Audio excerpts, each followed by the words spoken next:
Shalom, saya Ernie, selamat bergabung di Kingdom Devotion.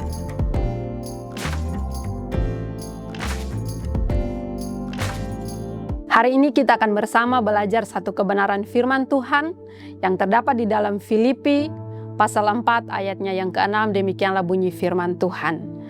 Janganlah hendaknya kamu khawatir tentang apapun juga, tetapi nyatakanlah dalam segala hal keinginanmu kepada Allah dalam doa dan permohonan dengan ucapan syukur. Amin. Renungan hari ini saya beri judul, satu-satunya cara untuk melenyapkan kekhawatiran adalah berdoa. Saudara yang dikasihi di dalam Tuhan, oleh doa kita memperbaharui kepercayaan kita dalam kesetiaan Tuhan dan menyerahkan segala kecemasan dan persoalan kepada Dia yang memelihara hidup kita. Kekhawatiran seringkali datang tiba-tiba dan tumbuh diam-diam dalam hati kita. Ia menyusup dalam pikiran, mengganggu ketenangan, dan melemahkan semangat. Banyak orang hidup dengan rasa takut terhadap hari esok, cemas akan masa depan yang tidak pasti, dan gelisah karena keadaan yang tidak sesuai dengan harapan. Hidup yang dipenuhi dengan kekhawatiran bukanlah kehidupan yang Tuhan kehendaki bagi umat-Nya. Tuhan tidak ingin kita sebagai umat-Nya hidup dalam bayang-bayang ketakutan dan kecemasan.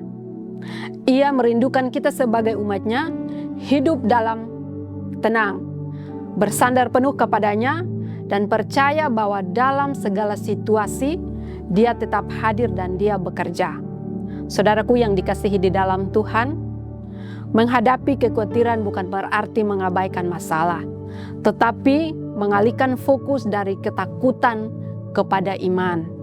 Kekhawatiran bisa dikalahkan ketika kita memiliki iman kepada Tuhan yang terus menolong dan memelihara kehidupan kita.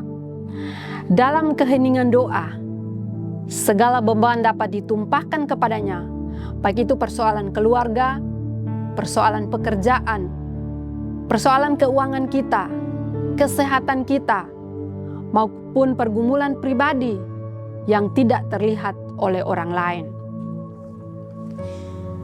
Ketika kita berdoa, kita sedang membangun relasi yang dalam dengan Sang Pemberi pertolongan. Doa bukan hanya soal memohon pertolongan, tetapi menunjukkan kepercayaan penuh bahwa ada pribadi yang sanggup menyelesaikan segala sesuatu lebih baik daripada kemampuan kita. Di saat yang sama, rasa syukur perlu terus dipelihara. Bukan karena semua masalah sudah selesai, tetapi hati yang bersyukur mampu melihat kebaikan Tuhan di tengah segala keterbatasan.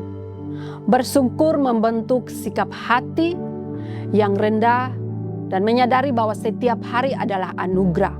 Bahkan dalam tekanan ada berkat tersembunyi, dan bahkan dalam tangis ada penghiburan ilahi. Dan inilah kekuatan orang percaya. Kita tidak hidup berdasarkan apa yang tampak, tetapi berdasarkan iman kepada Tuhan yang tidak pernah lalai menepati janjinya. Jika kekhawatiran mulai muncul, jangan dibiarkan tumbuh. Segeralah masuk dalam keheningan bersama Tuhan. Bukanlah hati dalam doa. Ceritakanlah semua keluh kesah dan naikkanlah syukur sekalipun berat. Ingat, doa bukan hanya sekedar permintaan, tetapi pernyataan percaya bahwa Allah peduli dan sanggup menolong. Saudaraku yang dikasihi di dalam Tuhan, jangan biarkan kekhawatiran mencuri sukacitamu. Setiap hari adalah kesempatan untuk bersyukur, untuk belajar, menyerahkan diri lebih dalam kepada Tuhan. Dalam kesulitan, ada ruang untuk pertumbuhan iman. Dalam pergumulan, ada tempat bagi mujizat. Dan dalam doa yang tulus, selalu tersedia damai yang tak tergoyahkan. Amin. Mari kita satu di dalam doa. Bapa di surga, Bapa yang baik, kami sungguh mengucap syukur Tuhan buat firman-Mu yang kami sudah dengar hari ini Tuhan. Biarlah firman-Mu menguatkan kami, memampukan kami di dalam kami menjalani hari-hari kami Tuhan. Kami percaya Engkau Allah yang akan menolong kami di dalam situasi, keadaan apapun, di dalam kekhawatiran kami, kecemasan kami mau tetap percaya, kami mau terus berdoa memohon kepadamu karena Engkau Allah yang akan menolong kami. Engkau pribadi yang sanggup menolong kami di dalam keadaan apapun. Terima kasih Bapa di surga, biarlah firman-Mu terus menjadi pedoman bagi kami seluruh umat-Mu. Hanya di dalam satu nama Yesus Kristus, Allah yang hidup, kami berdoa dan kami mengucap syukur. Haleluya. Amin.